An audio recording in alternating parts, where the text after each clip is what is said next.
한 해 2017년 한 해 주제가 임마누엘의 여정이라는 주제를 가지고 회복 예배를 드리려고 합니다. 4월 달에 있는 회복 축제도 임마누엘에 대한 이야기를 함께 나누고 올 한 해 가운데 임마누엘의 하나님에 대해서 묵상하는 그런 한 해를 가지려고 합니다. 여러분, 우리의 삶이 변화되는 가장 간단한 방법이 뭐냐면요, 우리의 삶을 한 곳에 집중하는 겁니다. 사실 우리의 삶에는 해야 될 게 너무나 많아요. 좋은 가족도 돼야 되고, 돈도 벌어야 되고, 건강해야 되고, 성공해야 되고, 많이 배워야 되고, 책도 읽어야 되고, 내가 보고 싶은 프로는 꼭 봐야 되고, 해야 될 게 너무나 많죠. 그런데 너무나 해야 될 게 많기 때문에 진정 내가 해야 될 것들을 놓치는 경우가 많다라는 겁니다. 여러분, 올 한 해 가운데 모든 일의 단순함을 통해서 정말 우리에게 붙들 한 가지에 집중할 수 있는 그런 한 해가 되기를 축원합니다. 저희 한국은 너무 좋은 게 설날이 두 번이잖아요. 양력설과 음력설. 이제 음력설에 다시 한번 우리가 다짐했으면 좋겠습니다. 올 한 해 가운데 하나님 주시는 그 은혜 가운데서 하나님과 동행하는 임마누엘의 삶을 누리는 한 해가 될 수 있도록 여러분의 삶에 그런 다짐이 있기를 원합니다. 우리 옆에 분에게 임마누엘 하나님을 기억하십시오라고 옆에 분에게 말씀하시겠습니다.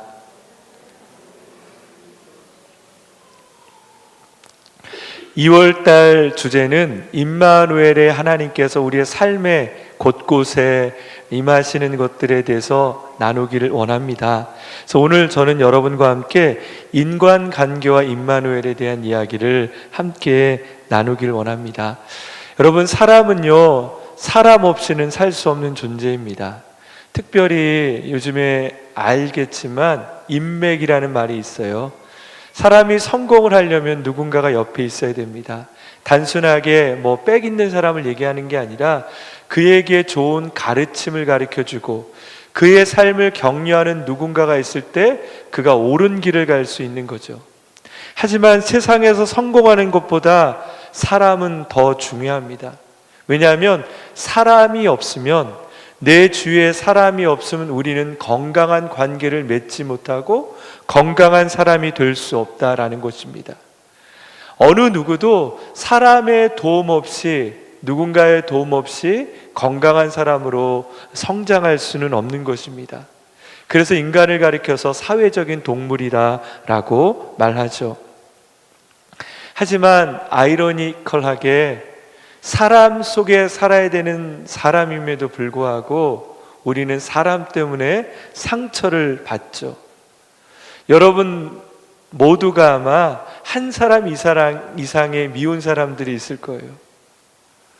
그 사람을 생각하면 너무나 아프고, 그 사람을 생각하면 내 인생이 그 사람 때문에 망쳐졌다라고 생각하는 그 누군가가 분명히 있을 것입니다.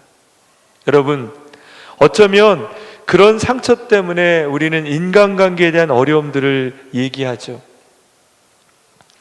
양창순이라는 신경심리학자, 정신과 의사가 이런 말씀을 하시더라고요.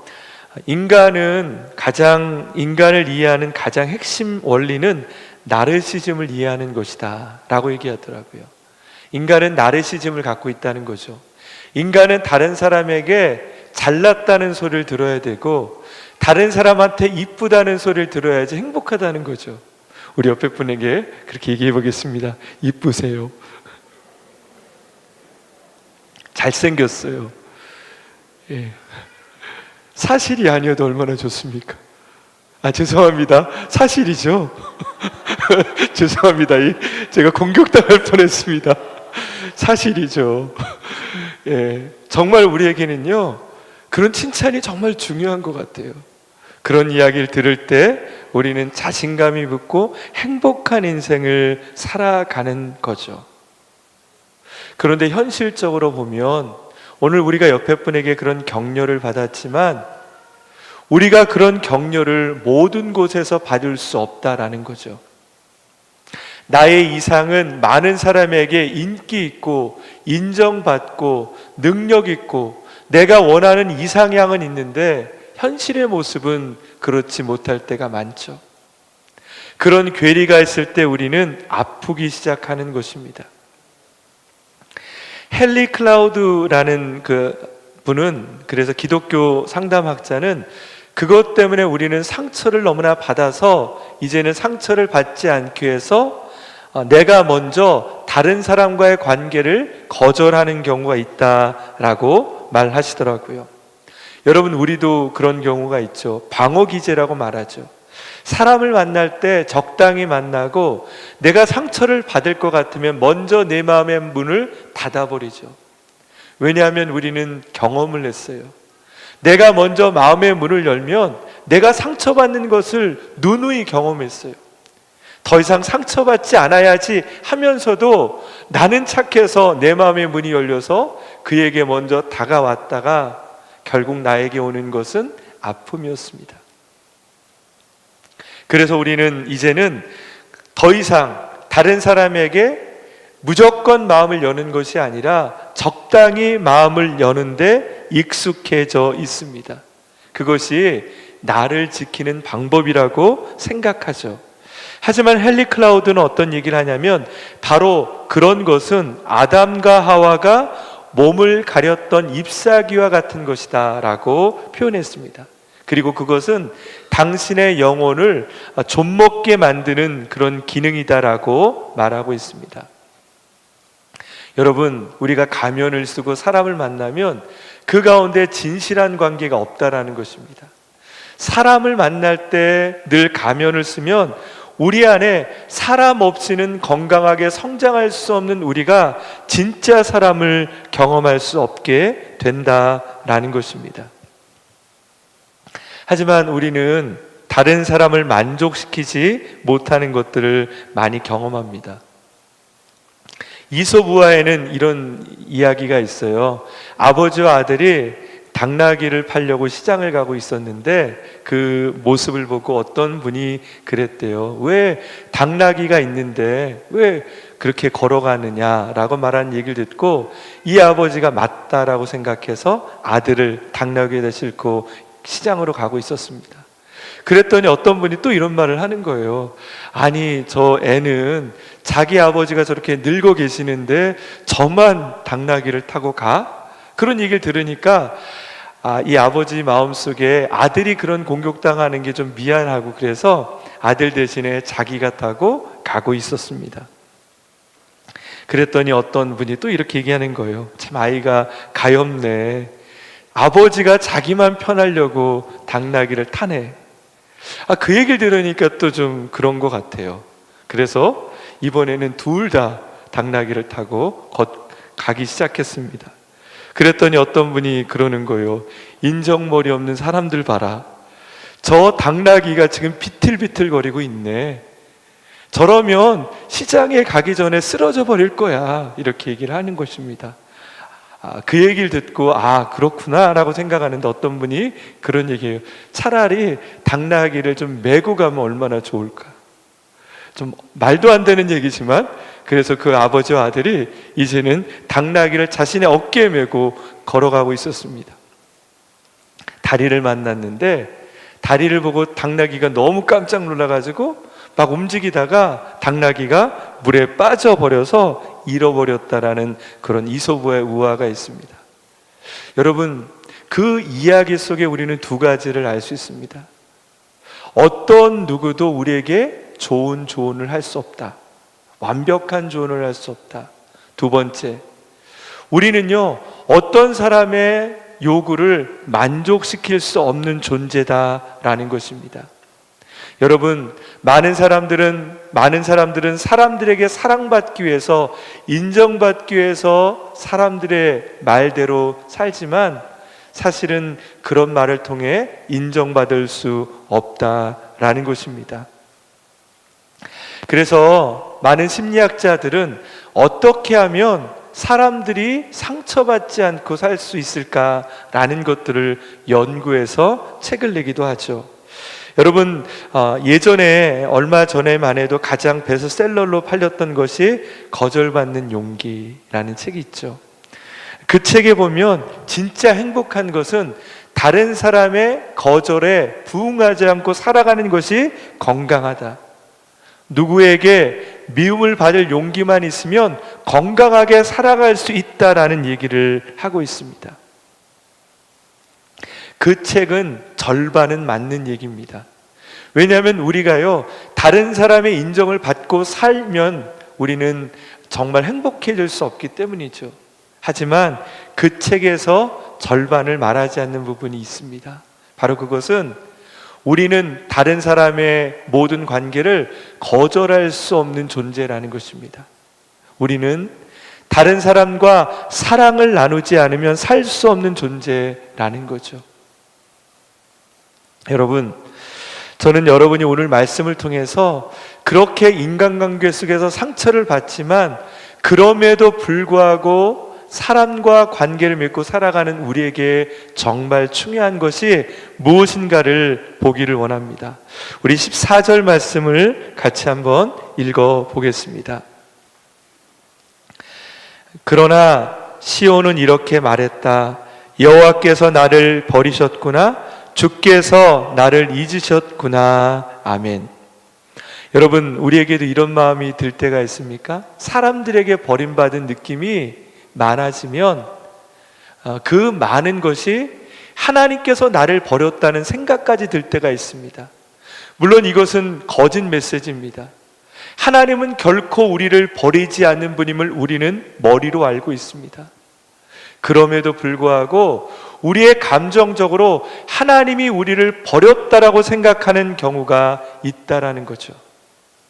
우울증에 대한 책이 있는데 아론백이라는 인지심리 치료하시는 분의 책이 있습니다. 이분의 책이 우울증에서는 많이 권위적인 책입니다. 그런데 그 책에서 얘기하는 것 중에 이런 얘기를 합니다.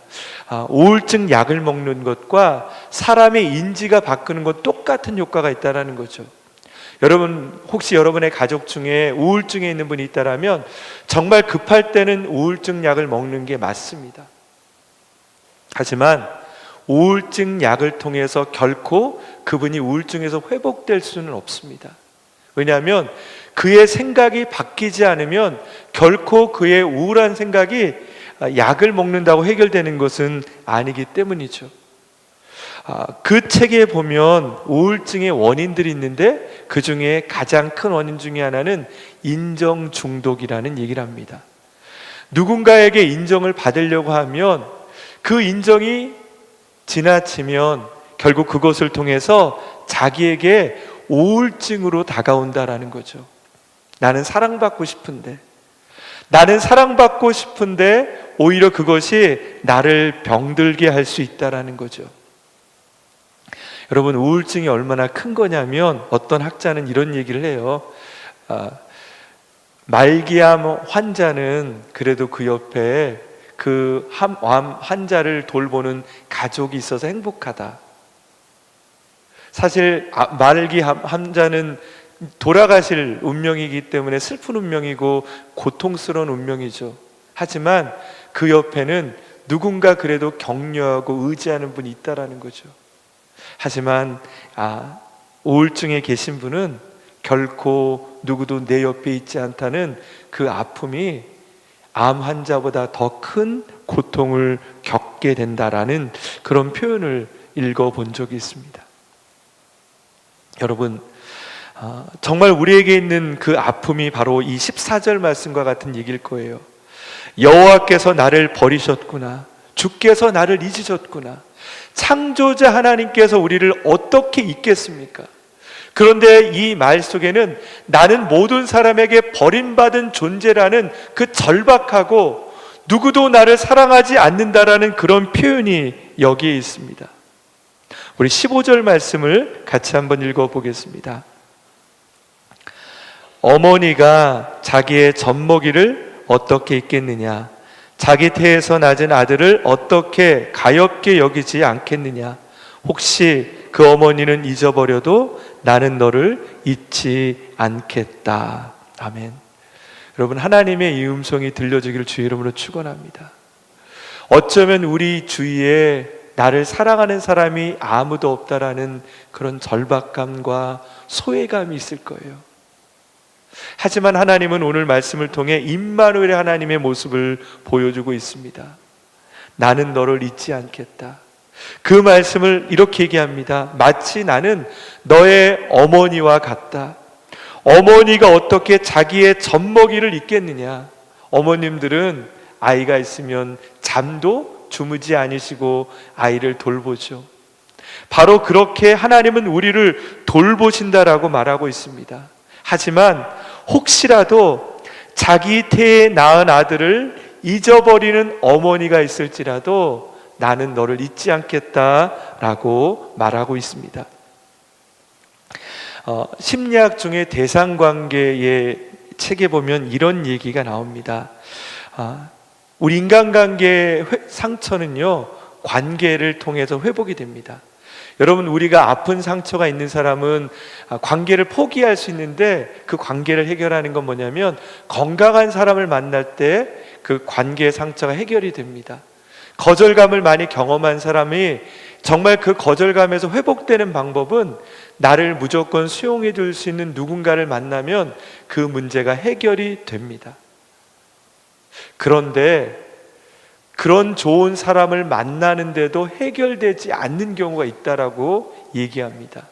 언제냐면 어머니에게 받았던 가장 0세에서 2세까지 아주 유아기 때 받았던 상처는 극복되지 않을 수도 있다라고 얘기합니다. 그분들이 아마 이렇게 상담하면서 치료하면서 열심히 연구했는데도 고치지 못하는 사람이 있다라는 거죠. 여러분, 어쩌면 어머니가 잊어버린 아이들이 그런 사람일 수 있습니다. 어머니가 사랑한다고 말했지만 그에게 많은 사랑을 주지 못해서 상처로 살아가는 그런 누군가가 있을 거예요. 어쩌면 저나 여러분의 인생 가운데도 그런 어머님과의 관계를 통해서 가진 결코 해결할 수 없는 아픔이 우리 안에 있을 수 있습니다. 하지만 하나님은 오늘 우리 말씀을 통해 얘기하십니다. 어머니가 너를 잊어버려도 나는 너를 잊지 않겠다. 우리 16절 말씀을 같이 한번 읽어보겠습니다. 보아라, 내가 너를 내 손바닥에 새겼고 내 성벽이 언제나 내 앞에 있다. 16절 말씀에 손바닥에 새겼다라는 것은 그 당시로 생각하시면 노예의 그 주인의 도장을 찍게 되어 있습니다. 그리고 그것은 누구의 것이다. 그런데 하나님께서 그 도장을 어디다 찍냐면 우리가 볼 수 있는 손바닥에 찍고 나는 너의 하나님이라는 것을 보여주고 있습니다.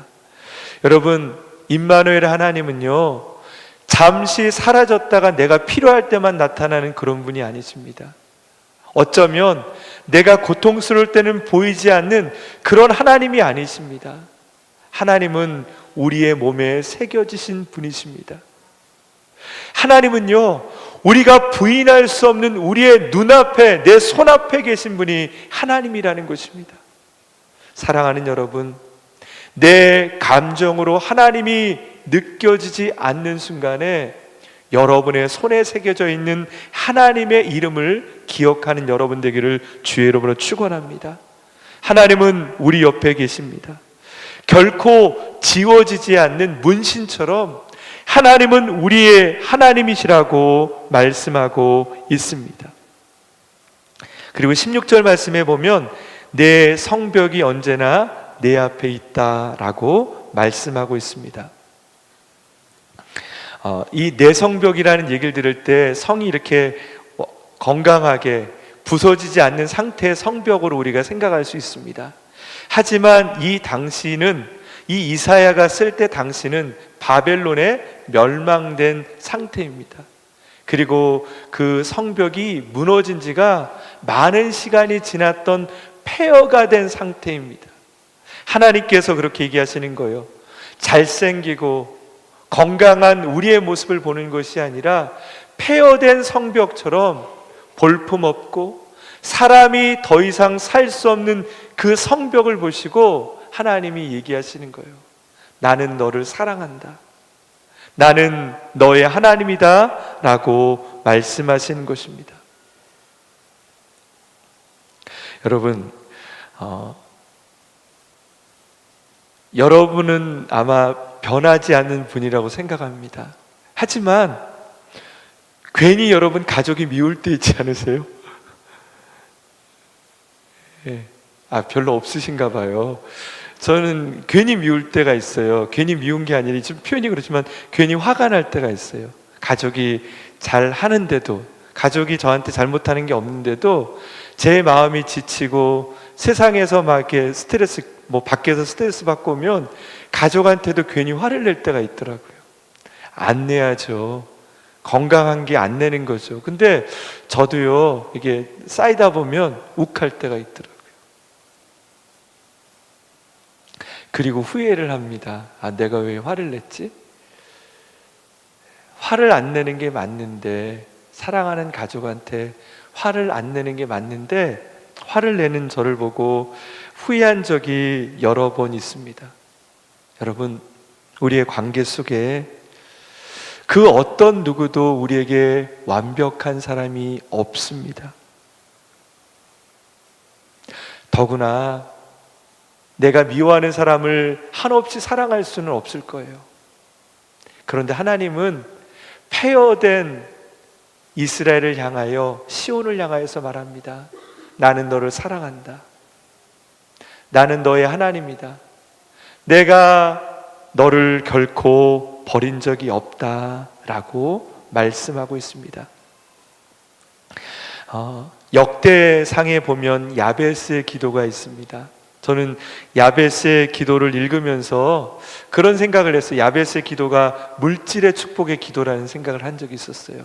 왜냐하면 그가 내 하나님 나에게 근심을 벗겨주시고 나에게 복의 복을 더하여 달라라는 그런 기도가 물질의 기도라는 생각을 한 적이 있었어요. 그런데 임마누엘을 이렇게 묵상하면서 과연 그것이 물질의 축복의 기도일까? 내가 힘들 때 하나님 나에게 땅을 주시고 나에게 돈을 주시고 나에게 건강을 달라고 기도했더니 하나님이 그것을 주었다라는 그런 기도로 제가 느꼈는데, 생각해 보니까 그게 아니더라고요.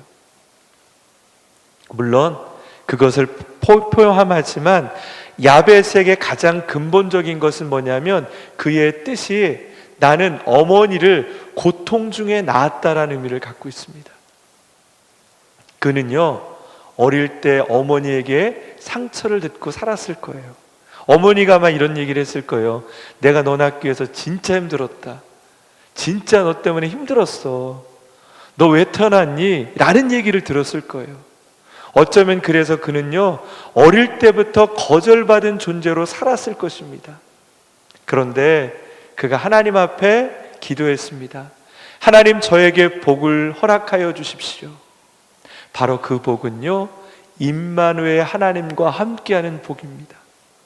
하나님이 우리와 함께 계실 때 우리는 그 가운데서 축복을 누릴 수 있는 것입니다. 우리 시편 27편 9절에서 10절 말씀을 같이 한번 읽어볼게요. 주의 얼굴을 내게서 숨기지 마시고 진노로 주의 종을 외면하지 마소서. 주께서 이제껏 내 도움이 되지 않으셨습니까? 오 내 구원의 하나님이여, 나를 떠나지 마시고 버리지 마소서. 내 부모가 나를 버릴지라도 여호와는 나를 받으실 것입니다. 여러분, 이 고백이 여러분의 고백이 되길 원합니다. 우리 옆에 분에게 한번 그렇게 얘기하겠습니다. 하나님은 결코 당신을 버리지 않습니다.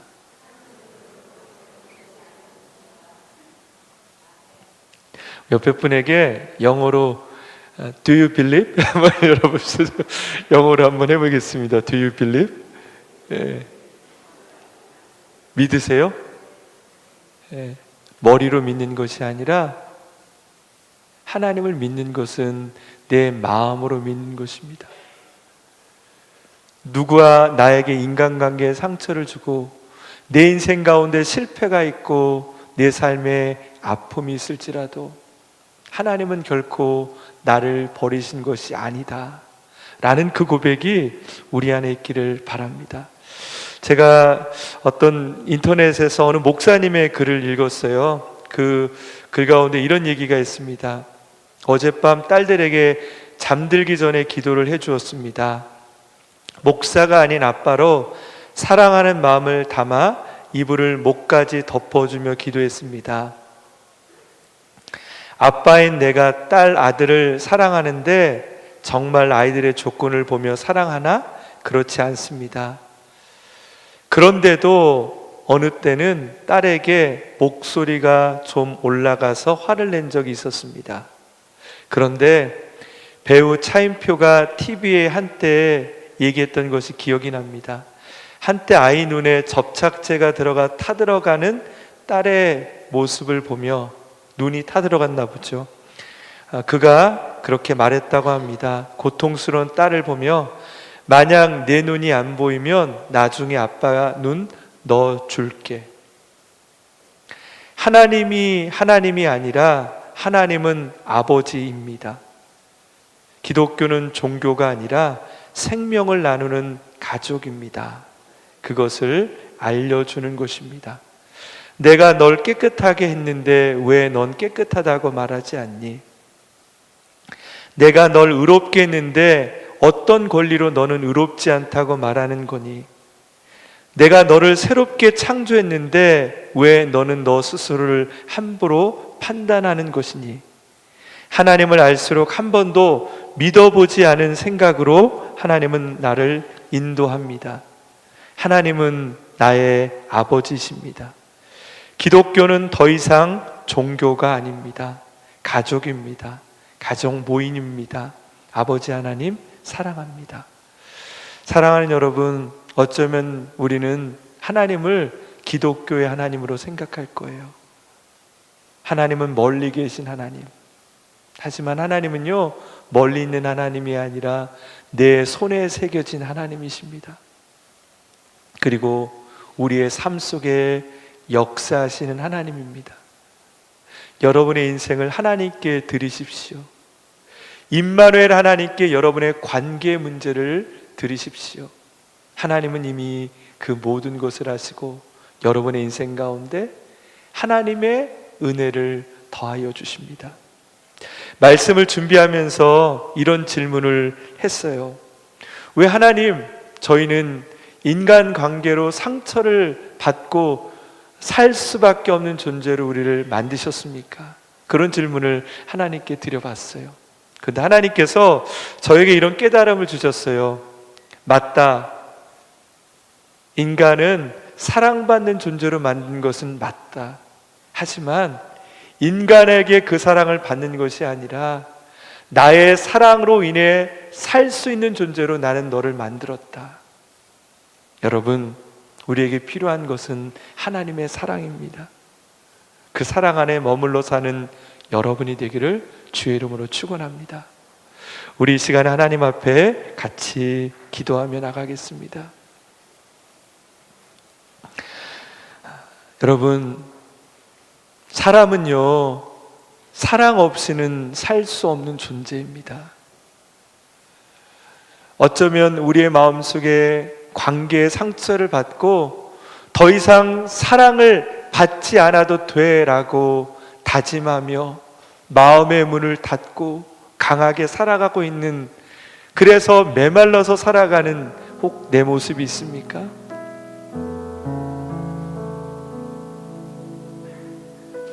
여러분, 그런 여러분을 바라보시고 여러분의 손을 만지시고 여러분을 안고 계시는 그 하나님의 사랑을 느끼기를 바랍니다. 우리는 한 번도 외로운 적이 없었습니다. 우리 스스로 나는 외롭다라고 생각했던 거죠. 이 시간에 그렇게 기도하길 원합니다. 하나님, 우리의 삶에 하나님의 사랑을 느끼게 하여 주십시오. 그 사랑이 내 무릎을 덮고 내 가슴을 덮고 내 머리를 덮게 하여 주십시오. 하나님의 사랑에 적셔있는 나의 존재가 되게 하여 주시옵소서. 우리 그렇게 하나님의 사랑을 구하며 기도하며 나가겠습니다. 하나님, 우리는 하나님의 사랑 없이는 살 수 없는 존재입니다. 하나님의 사랑 없이는 결코 하루도 살 수 없는 존재입니다. 사랑을 머금고 살아야 되면 마치 사람이 공기를 먹고 살아가는 것처럼 하나님의 사랑 없이는 살아갈 수 없는 존재임을 우리가 잊고 살았습니다. 하나님, 우리에게 오셔서 당신의 사랑을 경험케 하여 주시고 하나님의 사랑 안에 살아가는 존재가 되게 하여 주십시오. 우리에게 오셔서 우리를 적셔 주시옵소서. 우리에게 임하여 주십시오. 우리에게 함께하여 주시고 우리에게 역사하여 주시기 원합니다.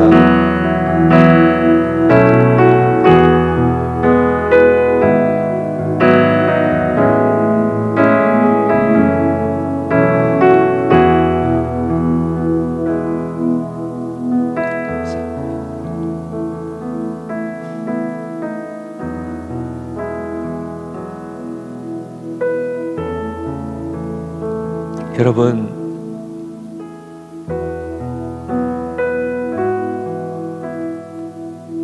우리에게 건강한 친구들이 필요합니다. 건강한 가족이 필요하고요. 건강한 공동체가 필요합니다. 하나님을 우리가 늘 만나지만, 임마누엘 하나님을 만나지만 우리에게 또 필요한 것이 하나님을 느낄 수 있는 공동체가 또한 필요합니다. 회복 예배에 있는 분들, 그리고 우리가 믿음 안에서 만나는 그런 분들 중에 그런 분들이 필요한 것입니다. 우리 올 한 해를 위해서 기도할 때 한 번 더 이런 기도를 드리길 원합니다. 하나님, 우리에게 하나님의 사랑을 함께 나눌 수 있는 그런 사람을 허락하여 주시옵소서. 하나님, 그들과 함께 동행하며 한 해를 살기를 원합니다. 하나님, 정말 우리에게, 야베스와 같은 우리에게, 정말 우리에게 하나님의 사랑을 경험하는 축복과 공동체를 허락하여 주시옵소서. 우리 한 번 더 그렇게 기도하며 나가겠습니다. 아버지 하나님, 우리에게 하나님의 공동체가 필요합니다. 임마누엘의 하나님을 경험케 하는 공동체를 허락하여 주시옵소서. 하나님, 우리의 삶 속에서 하나님을 나눌 수 있고 하나님을 느낄 수 있는 공동체를 허락하여 주시옵소서. 하나님, 그와 함께 믿음을 나누길 원합니다. 그를 격려하길 원하며 격려를 받길 원합니다. 하나님, 함께 걸어가게 하여 주시고 넘어졌을 때 함께 일으켜서 주를 향해 나가기를 원합니다. 하나님, 우리에게 믿음의 공동체를 허락하여 주시고 회복 예배가 그런 공동체가 되게 하여 주시고 하나님, 이 소그룹들이 하나님의 그런 나눔을 하는 공동체가 되게 하여 주시옵소서. 우리가 함께 주의 길을 걷게 하여 주시고 주의 영광의 삶을 살아갈 수 있도록 인도하여 주시옵소서. 아버지 하나님의 은혜를 더하여 주시옵소서.